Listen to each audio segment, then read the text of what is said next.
Esse é o podcast Mídia e Marketing do UOL. Toda semana a gente entrevista um executivo da área sobre carreira, propaganda e negócios.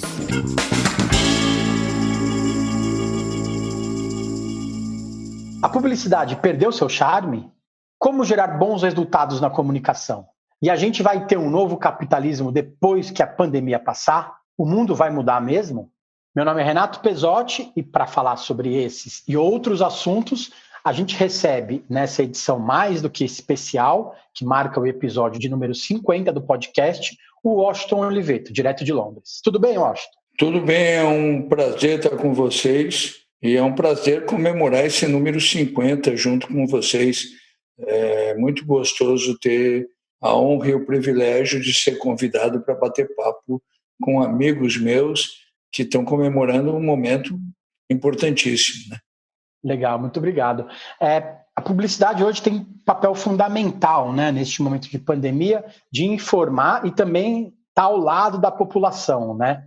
Pela sua experiência, qual o rumo que as marcas devem seguir nesse momento? Olha, uma das poucas certezas que a gente tem nessa atividade repleta de incertezas é que, nesse momento, as marcas têm que ser mais informativas e menos persuasivas.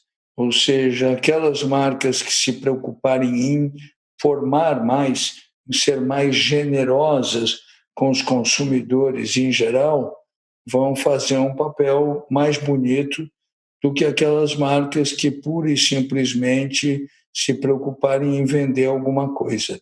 Eu acho que é um momento da informação, não é um momento da persuasão. Sendo que eu, particularmente, sou um apaixonado pela persuasão.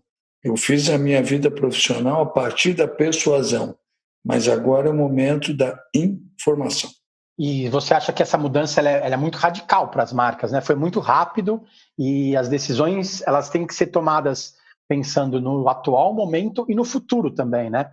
Porque não dá para desconectar uma coisa com a outra, ainda mais que a gente está vivendo aqui no Brasil, que são momentos de abertura de mercado, momentos de fechamento de mercado, as marcas não podem parar de vender, tem uma administração muito grande de caos, na verdade, né? Tem uma delicadeza de raciocínio muito grande nesse momento, particularmente as pessoas responsáveis por fazer isso, elas vão ter que perceber que, além da postura do grande profissional, elas têm que ter a postura do grande cidadão. Então, como é que você mistura isso? Como é que você é o profissional competente e o cidadão afetivo e carinhoso? E isso está valendo para todo mundo nesse momento. Você acha que empatia e bom humor podem ser um caminho mais atrativo para as marcas nesse momento? Olha, eu te diria o seguinte, empatia e bom humor sempre, em qualquer situação, foram, são e serão um grande caminho para todas as marcas. O ser humano, no fundo, é muito simples, né? Ele se encanta com os mais empáticos e os mais bem-humorados. Quando você fala do diálogo de duas pessoas, e isso vale para o diálogo com uma empresa. Então, empatia e bom humor, mais do que nunca, serão sagrados. Aliás, porque mais do que nunca, esse nosso mundo, vivendo essas encrencas todas, está precisando de empatia e bom humor.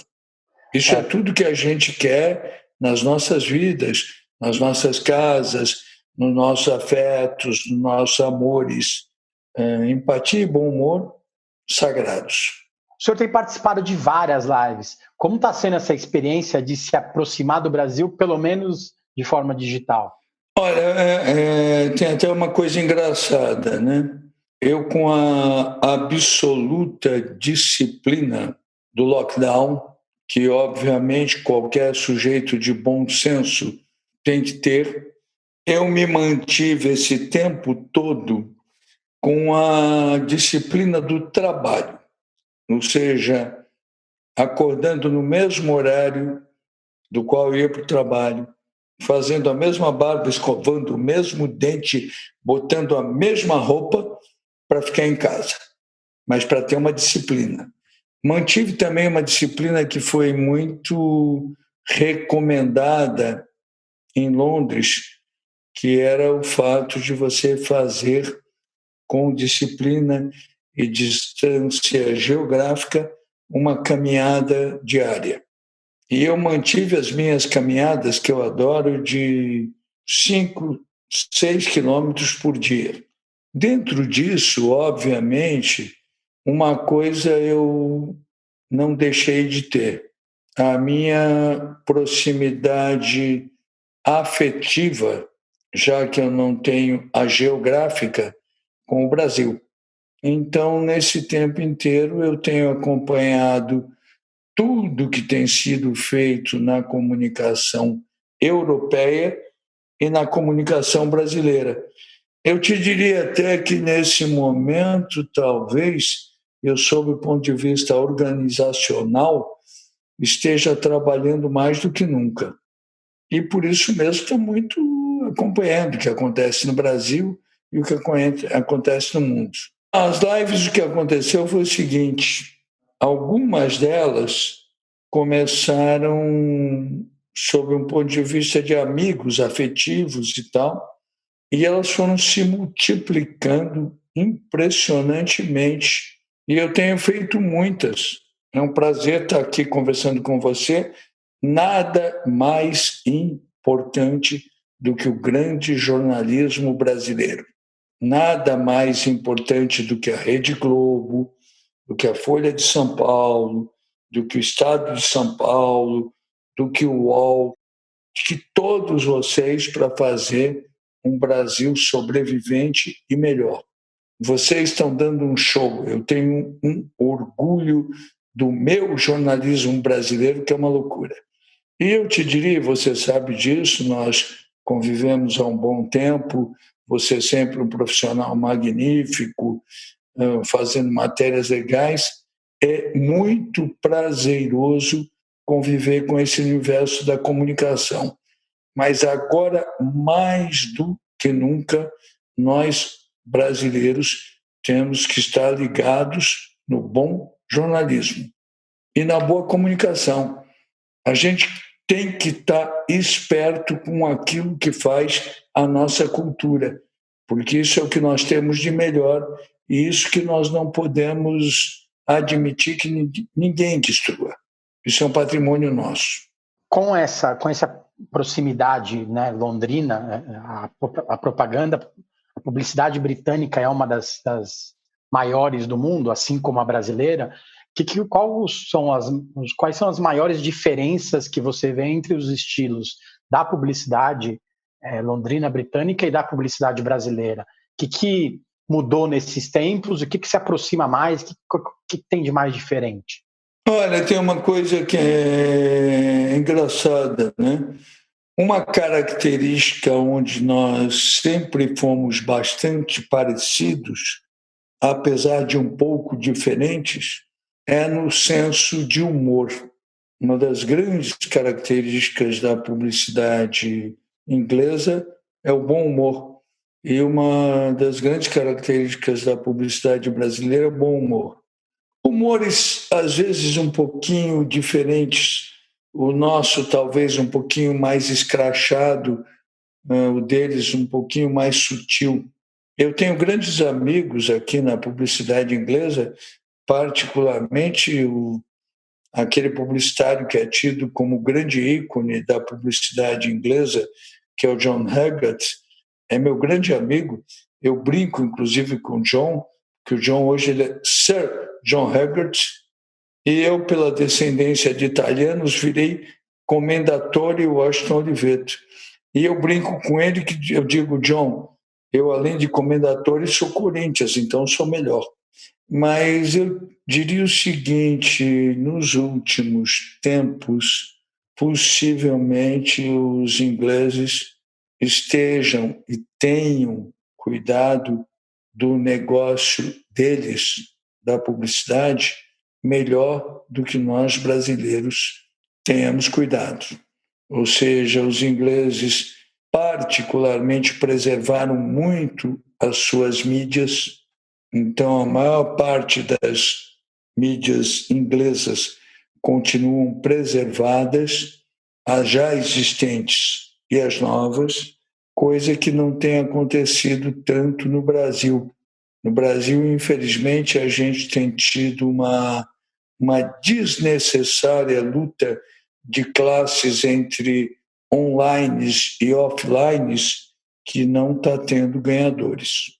Agora, são duas publicidades de altíssima qualidade, exemplos para a publicidade mundial. Sem dúvida nenhuma, as publicidades inglesa, norte-americana e brasileira são o grande orgulho desses anos todos da publicidade. Você falou sobre essa luta de classes da mídia, né? Você acha que isso fez com que a publicidade perdesse um pouco do charme? Ou você acha que a gente está vendo a publicidade com outros olhos? É aquela coisa que o tempo passou e a gente não mudou nossa forma de ver as coisas também? Não, eu acho que a publicidade perdeu muito do seu charme. Ela não está brilhante, ela não está encantadora, ela não está maravilhosa. Quando ela é encantadora e maravilhosa, ela consegue seduzir as pessoas. Esse é o grande fenômeno do negócio da comunicação. Olha, eu vou pegar um exemplo fora da publicidade. Algum tempo atrás, as pessoas diziam: as novelas não estão tão boas. Aí fizeram Avenida Brasil e as pessoas ficaram maravilhadas com a Avenida Brasil. Então, não é o problema das novelas não estarem tão boas. Faz uma que nem a Avenida Brasil que o pessoal ama. E a mesma coisa com a publicidade. Faz bom, faz brilhante, faz bem feito, que vale a pena. E acontece. A propaganda de hoje é baseada no diálogo, né? Menos impositiva. Como será esse diálogo daqui para frente? A verdade, ela se tornou mais importante na publicidade? Bom, a primeira coisa, nada é melhor para a publicidade e para a persuasão do que a verdade. E vamos pegar fatos históricos, né? O meu garoto Bombril, que tem 35 anos, agora mais, né? Quase 40, ele era totalmente baseado na verdade. Então, a verdade, a honestidade é fundamental.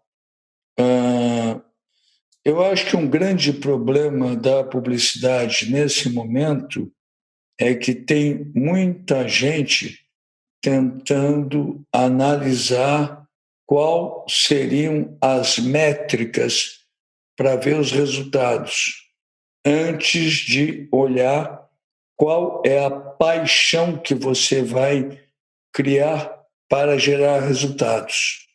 Eu, historicamente, na minha vida profissional, eu sempre disse e continuo acreditando nisso, que para gerar bons resultados na comunicação, a gente tem que administrar sob tesão, não sob tensão.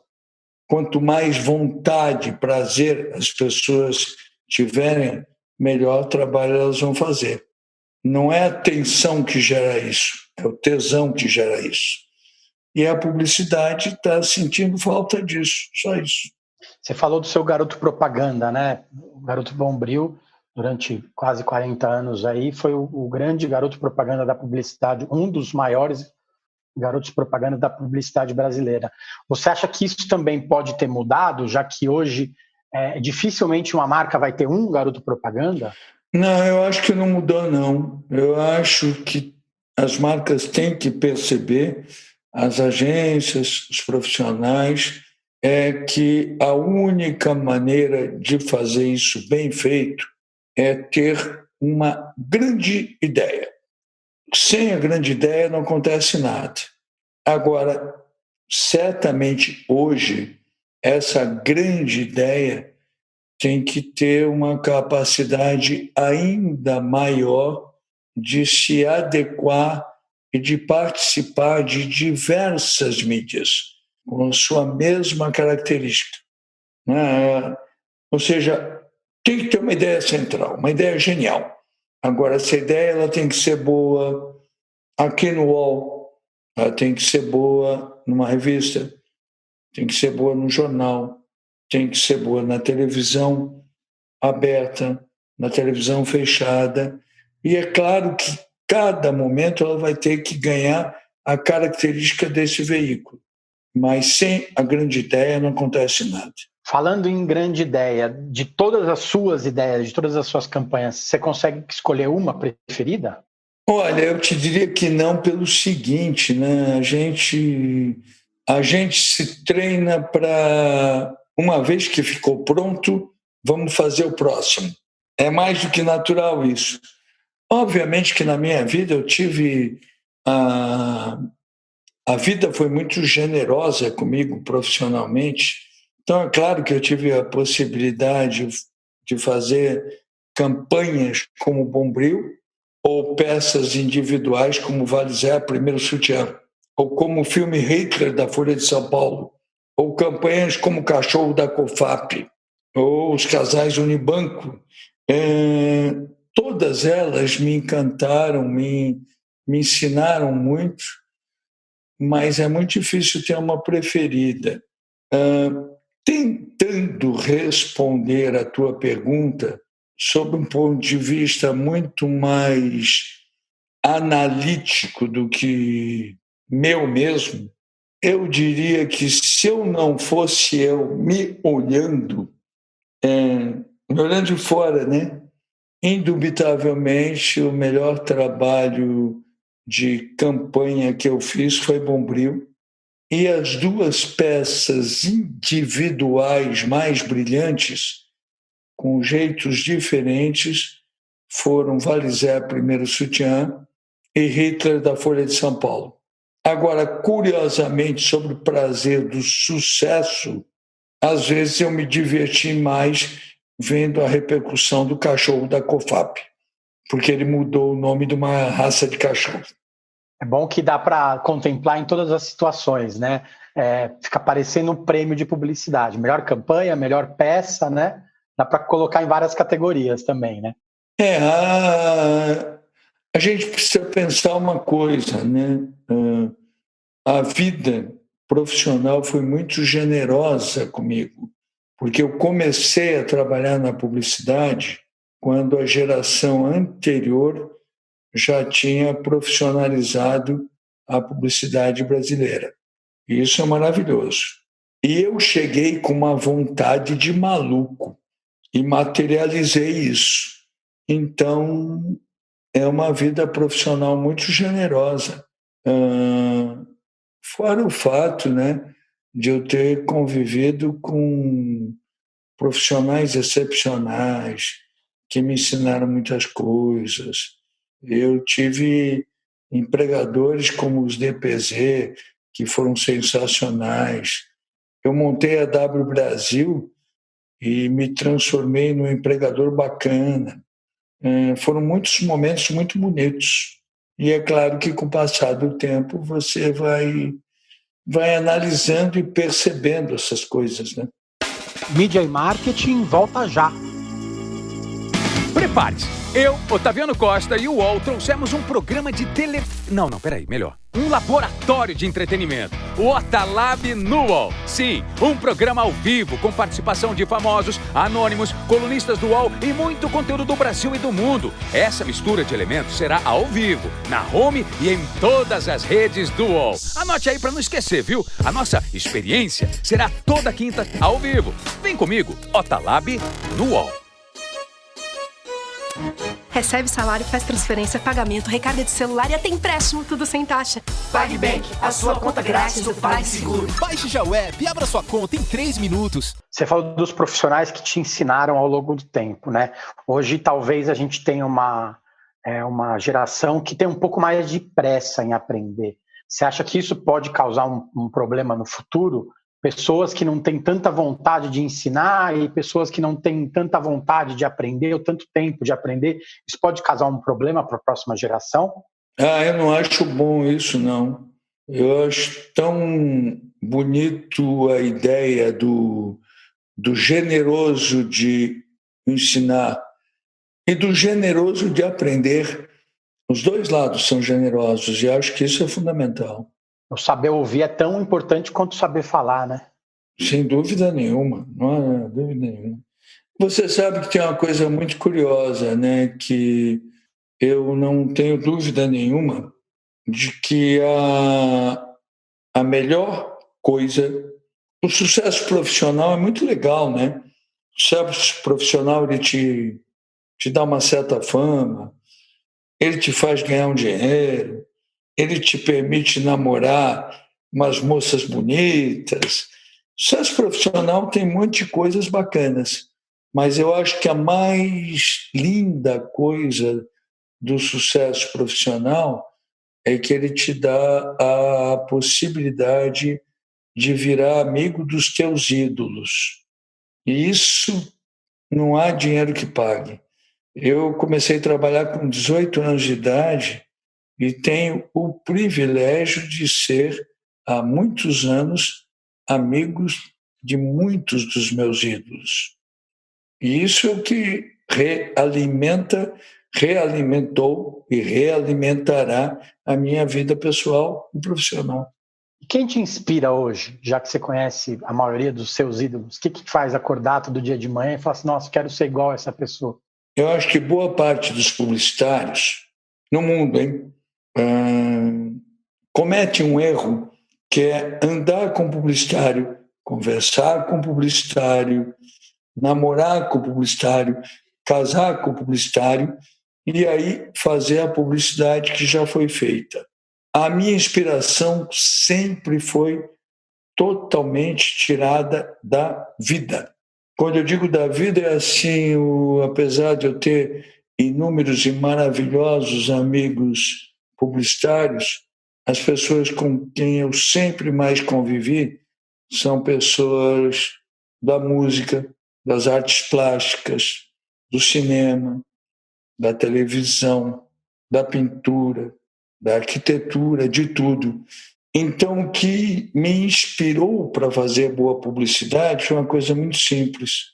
Eu, no fundo, sempre tirei a publicidade da vida, transformei em publicidade e devolvi para a vida. E por isso que deu certo. Eu queria que você citasse uma ação de marketing que você olha, uma campanha de marketing que você olha e fala assim, nossa, queria muito ter feito isso. Ou, nossa, ainda bem que eu conheço a pessoa que fez isso. Um novo comercial de Nike citando o adiamento das Olimpíadas é um espetáculo de captação de imagem e de edição. É um daqueles momentos onde a forma vira conteúdo. E eu morro de inveja de não ter feito. Eu costumo dizer, né, que nessa nossa atividade, você precisa ter uma coisa que eu chamo de inveja saudável, que é quando você diz, porra, por que não fui eu que fiz isso? Esse eu morro de inveja de não ter feito, e é da Wieden Kennedy, agência do meu querido amigo Dan Wieden. Então, é o trabalho que eu adoraria ter feito. Nada melhor do que o último bom trabalho, né? O último mais recente, né? Não, tão brilhante, nossa. Não, e ele tem uma coisa, né? Que ele é uma mistura de forma sob o ponto de vista da captação, com forma sob o ponto de vista da edição, que as duas somadas viram conteúdo. Eu, que sou um tarado por conteúdos em geral, quando vejo um desses, digo, puxa, eu gostaria de saber fazer assim. Muita gente fala que a gente vai ter um novo capitalismo depois que a pandemia passar. Você acha que o mundo vai mudar mesmo ou a gente talvez não tenha a oportunidade de ver essa mudança tão breve, tão logo? Eu acho que a gente vai ter algumas mudanças, mas não tantas quanto as que estamos comentando. Vai tentando até ser um pouco mais prolixo, talvez, nisso, né? A gente vai ter que pensar, por exemplo,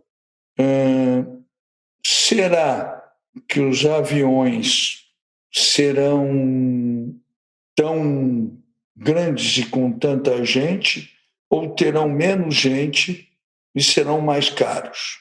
E será que os aviões sendo mais caros, os hotéis não seriam mais difíceis de chegar e vão ser mais baratos e mais vazios? Meu querido, genial amigo Jaime Lerner, anos atrás, falou uma coisa genial dizendo que o automóvel ia virar o cigarro do século XXI. Ele ia pegar mal. Mas será que agora, com as dificuldades dos aviões, os automóveis não voltarão um pouco? Ou será que, pelo menos, os automóveis elétricos, como o Tesla, que é o sucesso em Londres, uma capital mundial das frotas sofisticadas, mas já rejeitando automóveis? Será que a gente vai provar roupas nas lojas mesmo? Ou será que as revistas voltarão com tudo para mostrar as cores, os desenhos, os modelos? Outro exemplo, nesses últimos tempos, eu acho que a gente teve uma mudança de faixa etária do consumo pela internet. O consumo pela internet, que era basicamente mais jovem, agora virou generalizado. Então, toda essa bagunça é o que vai possivelmente decidir se a gente vai ter um novo capitalismo ou não. Olha, vou te dizer um dado que é muito curioso. Hoje, por exemplo, o pessoal que tem dinheiro na Bolsa de Valores nos Estados Unidos, no meio dessa encrenca toda, ganhou dinheiro. E a gente não sabe como vai ser amanhã. Então, não se sabe se vamos ter um novo capitalismo.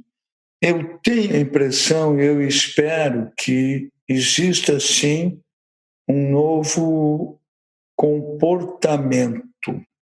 Eu não gosto da frase o novo normal. Ela me parece um desses clichês que surgem ciclicamente. Mas eu gosto da ideia de que todos nós, maiores ou menores, cidadãos de diferentes países, com diferentes poderes sociais, intelectuais, aquisitivos, tenhamos a capacidade de perceber que, bem possivelmente, a natureza ficou chateada com a gente e inventou essa encrenca.